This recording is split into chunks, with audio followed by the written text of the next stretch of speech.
I never used to believe in the stories my grandmother told me when I was a kid growing up in the Midwest.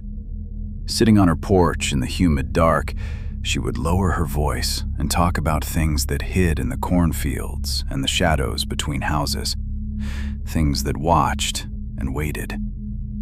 As a kid, I rolled my eyes and pretended to be brave, but the older I got, the more those old tales stuck with me.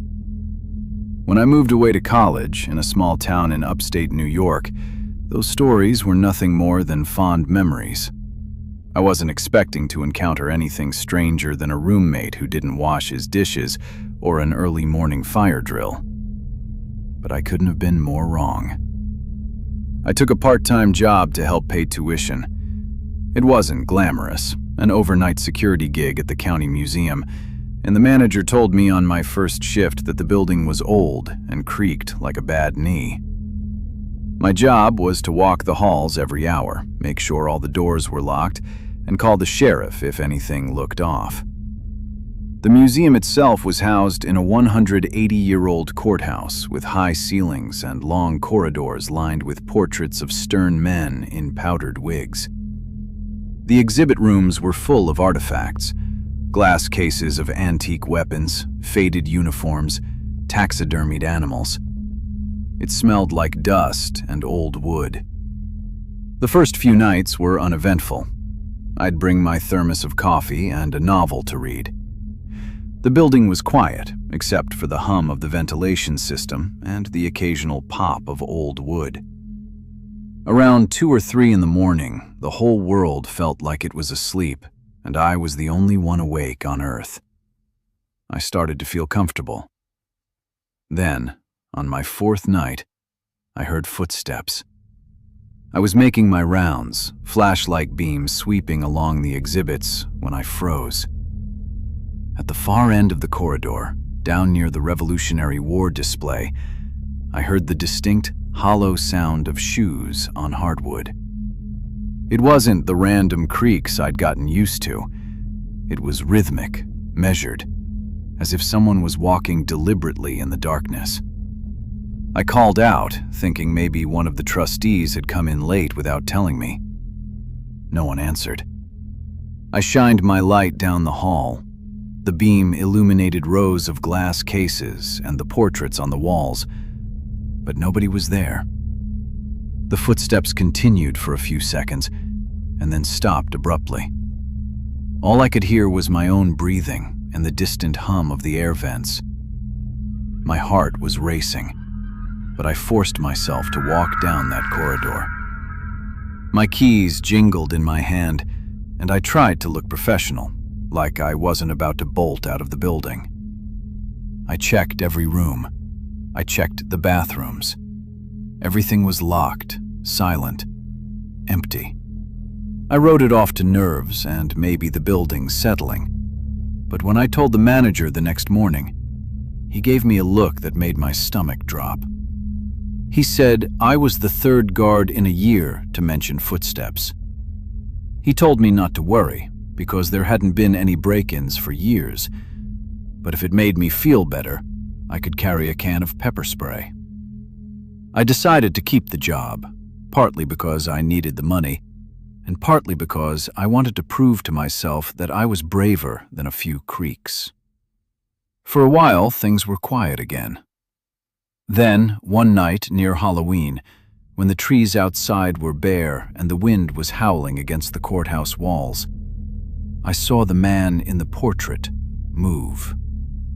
It sounds insane, but I remember it as clearly as anything I've ever experienced. I was passing through the Civil War gallery when the beam of my flashlight crossed the face of a painting I had passed dozens of times. It depicted a Union general with piercing blue eyes. In the moment my light hit his face, his painted eyes shifted, following the beam as I moved. It happened in a fraction of a second. I stumbled backward, crashing into a display case. The eyes were back to their original painted stare, unmoving. I felt a chill that had nothing to do with the cold drafts swirling through the building. Again, I tried to shrug it off, telling myself my imagination was playing tricks. But after that, the museum seemed to change. Shadows seemed longer. The air felt heavy. Sometimes, when I'd round a corner, I'd catch a glimpse of movement just at the edge of my vision, like someone stepping out of sight. The footsteps returned more often, sometimes accompanied by the soft sound of pages turning, as if someone were reading one of the old books in the archive room. I would rush toward the sound, only to find the room empty, but with the faint smell of old tobacco smoke lingering in the air. I started playing music softly on my phone to fill the silence, but the music only seemed to emphasize how empty the halls were. I took to myself, as if the sound of my own voice would ward off whatever lurked in the corners. One night in early November, a storm had knocked out power in half the town. The museum had a generator, but the lights were dim, casting everything in a yellow haze. I was on my rounds when I heard a voice. It wasn't clear words, more like someone was trying to get my attention without being overheard. It came from the basement. I hadn't been down there more than once or twice. It was mostly storage and old files. The stairwell down was narrow, the walls rough stone. I stood at the top, straining to hear. "Down here," the seemed to say, the sound almost like wind. Against my better judgment, I descended, flashlight barely cutting through the thick darkness. The basement was colder than upstairs. Rows of shelves were covered in dusty crates. My flashlight illuminated cobwebs and old furniture draped in sheets. They came again, more insistent. "Down here." My heart hammered. I shone the light in the direction of the voice and nearly jumped out of my skin when the light landed on a figure. It was a mannequin, propped against the wall under a sheet. Someone had positioned it so it was sitting with its head cocked, as if listening. This seemed to circle me now, coming from different corners. "You shouldn't be here," it hissed. I spun, the beam of my flashlight flashing across walls and storage boxes. A gust of cold air rushed past me, and in that moment, something brushed my shoulder, thin and cold like a hand, but unmistakably real. I bolted up the stairs, slamming the door behind me and locking it. I called the manager that night and told him I quit. He tried to laugh it off, but I could hear something in his voice, like he knew I wasn't exaggerating. Before I could gather my things and leave, I had to finish the last few hours of my shift. I huddled in the office with all the lights on, back against the wall, and jumped at every sound. Around 5 in the morning, just before the sun started to lighten the sky, I heard the front door rattle like someone was trying to get in. I glanced at the monitors. The camera feed showed the dark entryway and the heavy wooden doors. The handles jiggled for a moment, then stopped. An eerie silence fell. Then, from the monitor, I saw something pass in front of the camera. It was like a shadow, darker than the surrounding dark, moving from one side of the frame to the other. It paused in front of the door to my office, as if sensing me, then continued down the hall. My breath fogged the glass of the office window as I watched it go by. When the sun finally rose and the morning staff arrived, I was waiting at the door, bag in hand. I thought leaving the job would put everything behind me, but the strange things continued outside the museum. I started feeling like someone was following me when I walked back to my dorm at night. Streetlights would flicker as I passed, plunging me into brief pockets of darkness. I would hear my name, just as I turned my key in my door. Once, I woke up to the sound of footsteps in my room, slow, deliberate steps from the foot of my bed to the wall and back. I lay frozen, eyes squeezed shut. When I finally forced myself to look, no one was there. But my closet door hung open, even though I always kept it shut. It was as if whatever I had encountered in that building had decided to follow me home. I called my grandmother, desperate for some kind of comfort. I hadn't told her about the museum when it happened because I didn't want her to worry. She listened quietly as I described the footsteps, the mannequin in the basement. When I finished, there was a short on the line. Then she told me something I had never heard before. When she was young, she said, she had taken a job cleaning an old house on the outskirts of our hometown. She was there late one night, she told me, when she felt a cold hand rest on her shoulder. She had run, never to return, but she had felt as if the hand had followed her, lingering just out of sight in the corners of her life. She told me these things found people who didn't believe in them, people who thought they were too smart or too modern to be frightened by old stories. She said they liked to be acknowledged, and they could attach themselves to you if you gave them too much of your attention. She told me to ignore it, to refuse to react, and to fill my life with laughter and light, to keep the darkness at bay. I took her advice. I kept my dorm room lights bright. I played upbeat music. I invited friends over to watch movies. Slowly, the whispers faded. The footsteps grew less frequent. By the time spring rolled around, it was almost as if nothing had ever happened, though I sometimes still felt watched. I thought I'd moved past it until I received a letter from the museum a few months later. It was a form letter sent to all former employees, asking if we would like to attend a celebration for the museum's 200th anniversary. I tossed it aside without thinking. But later that evening, as I was getting ready for bed, I caught a glimpse of my reflection in the mirror. There was something behind me, just a shadow, in the corner near my closet. It had been months since I'd seen anything. My heart pounded. I stared straight at it and, remembering my grandmother's words, I smiled and turned off the light. In the darkness, I thought I heard the softest disappointed, or maybe accepting. And in that moment, I realized that some things you never completely escape. They linger like old stories, waiting for a crack in the light.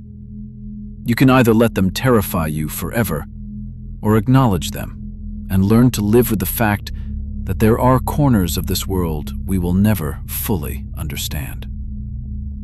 Years have passed since that winter in upstate New York, but sometimes, when it's very late and I'm alone, I'll hear the faint sound of footsteps in the hall.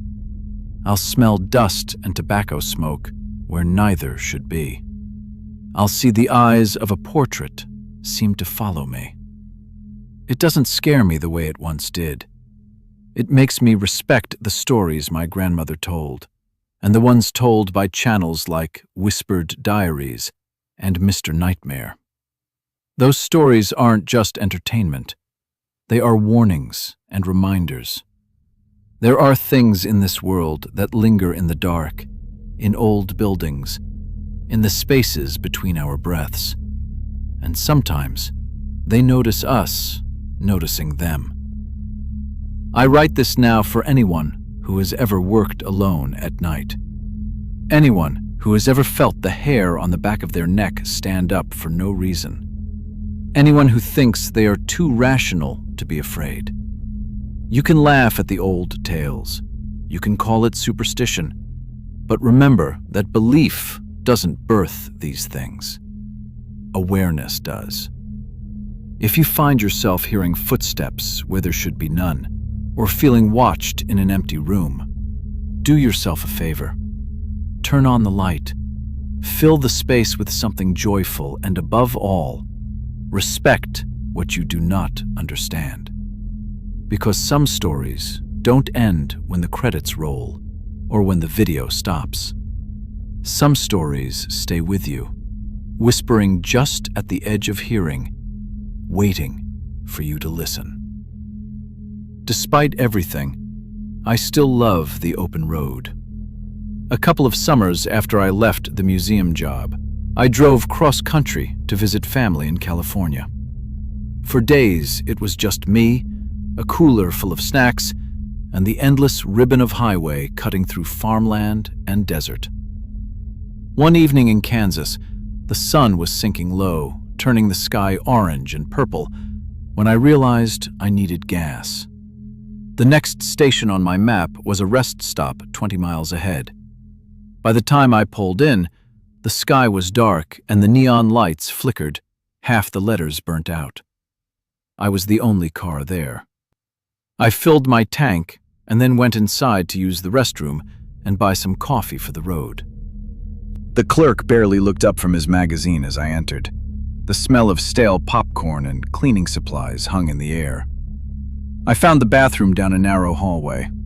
The fluorescent lights buzzed overhead, and the paint was peeling on the cinder block walls.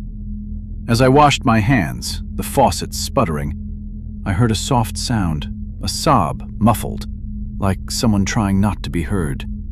It came from the last stall. I froze. "Hello?" I called, my voice echoing slightly. The sobbing stopped abruptly. For a long moment there was nothing. Then, in a voice that sounded like it was right behind me, but came from the stall, a woman, "Don't look." My heart seemed to stop. I grabbed the door handle and yanked. It wouldn't budge. My hands were slick from the faucet. I wiped them on my jeans, twisted the handle again, and stumbled out into the hallway. The sobbing resumed, louder now, accompanied by a scraping sound. I didn't look back. I ran past the clerk, who didn't glance up, and into the night. I drove until I hit the state line, and only then did I let myself look in the rearview mirror. There was nothing there but the dark road behind me, stretching off into the unknown. A few months later, a friend asked me to house sit for him while he visited his parents in Florida. He lived in an old Victorian on a quiet street lined with maples. The house had been split into apartments, and he rented the top floor. It was charming in the daylight, with gabled windows and a wraparound porch. At night, though, it creaked and groaned, and the long hallway to the bedroom felt endless. On my first night, I had just settled in on the couch with a bowl of cereal when I heard the unmistakable sound of a rocking chair upstairs. It was slow and steady, wood against wood. My friend didn't own a rocking chair. I told myself it was the old house adjusting to the drop in temperature. The rocking continued, never speeding up or slowing down. Finally, curiosity, or foolishness, got the better of me. I crept up the narrow stairs, each step complaining. The door to the spare bedroom was ajar. As I pushed it open, the sound stopped. The room was empty, except for a few boxes and a chair in the corner. Dust particles floated in the beam of the hallway light.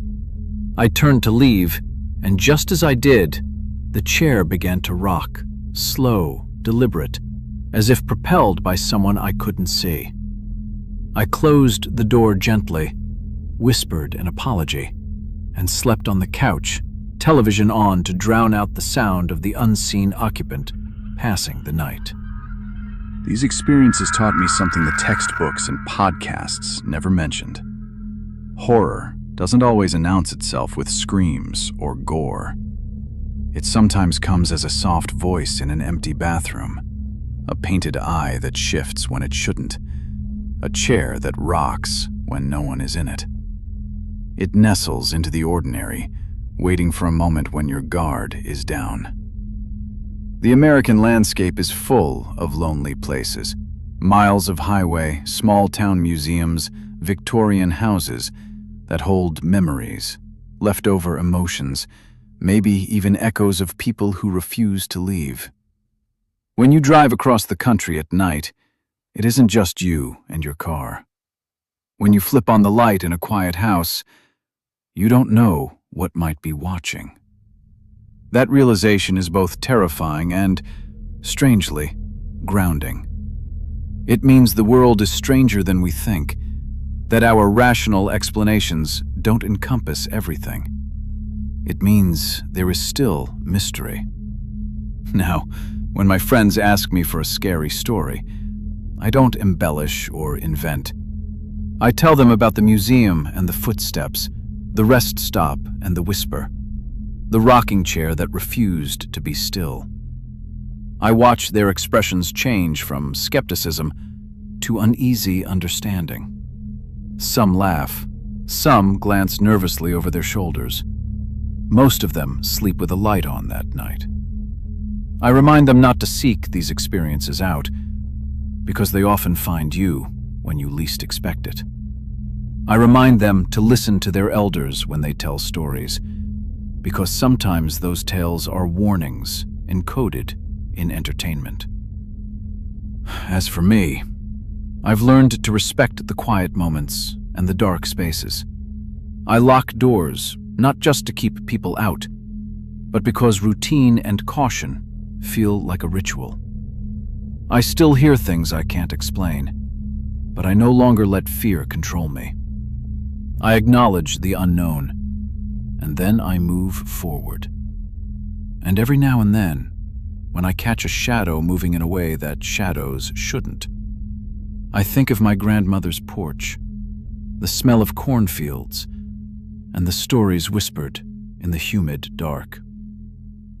I hope someone reads this late at night, maybe alone in their dorm room or their house, and realizes they're not the only one who has heard those footsteps.